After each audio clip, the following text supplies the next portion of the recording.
Those are some sexy hands. So dainty, so elegant.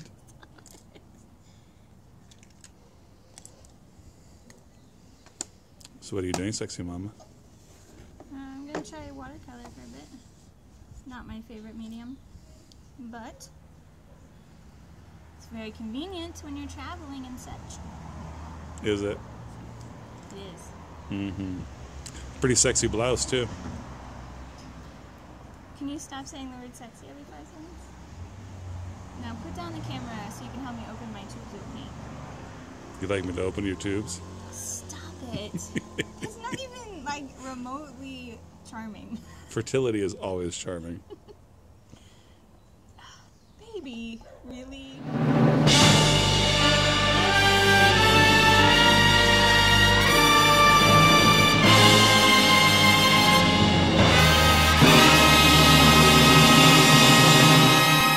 Alright guys, I am going to do a series of videos about my wife. And this video is going to be about how she makes me work. She makes me responsible for loving her. You have perhaps heard of the 5 love languages. You remember that famous book from those old 1990s by a guy named Chapman. And these 5 love languages have become a part of how we think about relationships. I'll tell you what I think my love language is. I think my love language is probably words of affirmation. One of the most helpful ideas in that book was actually that people like to be paid in the same currency they like to work in. So if people like to receive gifts, they also want to give gifts, right? They see most easily, well, how to treat others as they would treat themselves. So, yeah, I mean, I'm heavy on the praise. I praise people a lot. I praise my wife a lot, but it's mostly because I want that from people. Here I am on YouTube. Cheers. So, I remember a couple of years back having a discussion with my wife about, somehow this had popped back up into our consciousness. And I asked, well, what do you think your love language is? She said, I'm not telling you that. You should know.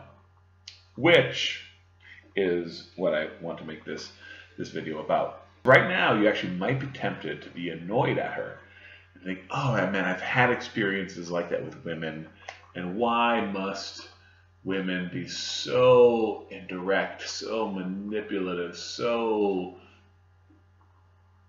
consciously and willfully mysterious? Why can't they just tell us what they want? So I can understand you're probably a little annoyed. You know what? Sometimes that is annoying.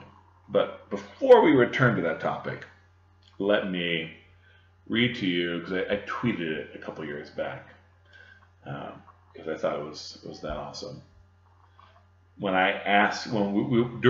our discussion of the love languages, and by the way, if this hits you, because she makes fun of one of the love languages, if this hits you, then suck it up, be tough. You got to handle the sass. So I mentioned somehow someone describing themselves as having the love language of, the love language of gifts. I like to receive gifts and I like to give gifts. This is what she said. Gifts. Who would put that down as their love language? Everyone knows that's the asshole love language. Here's what this tells you about my wife.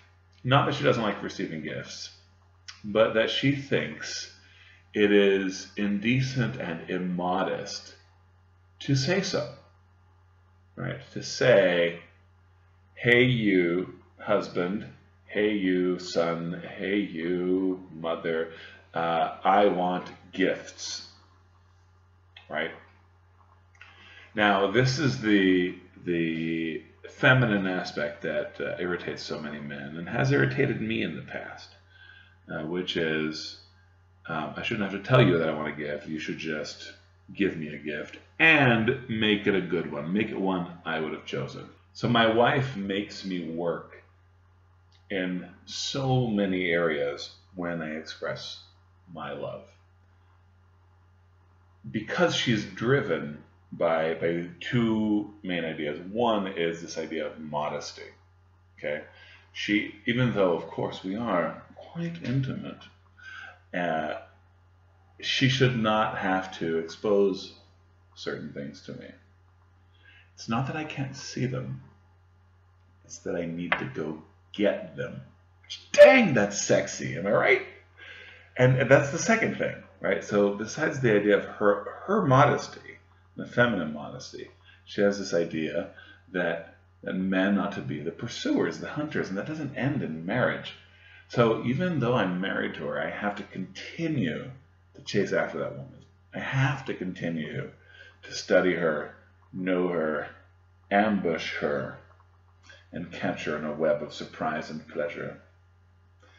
And she makes me do that. She makes me play this game, fight this war, prepare a strategy, prepare a campaign, because she's not easy. Now, this doesn't mean that she's not easy to please. It means she's not easy to conquer. You gotta invest those walls. Gotta roll out the siege towers. You gotta have a plan. Gotta dig your trenches the right way. Gotta anticipate that she's gonna return fire. That she's not gonna just open her gates. You know what I'm saying? So that summarizing. That's what I enjoy about my wife. That she is modest, and that she insists that I take responsibility for our love. And yet within her castle, within the gates, within the sacred bowers, she's very generous. I just think that's awesome. It's an awesome example of feminine virtue. What a terrible phrase, since virtue comes from a masculine concept.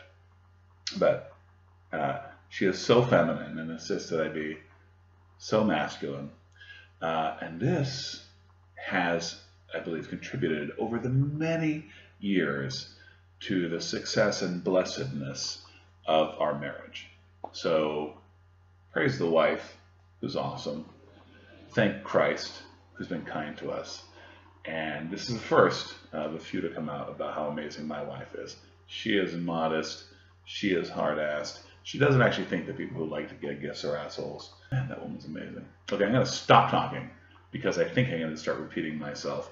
Although her virtues could almost endlessly be spoken of, my ability to communicate them begins to fall short and sort of spiral. So let's stop talking now and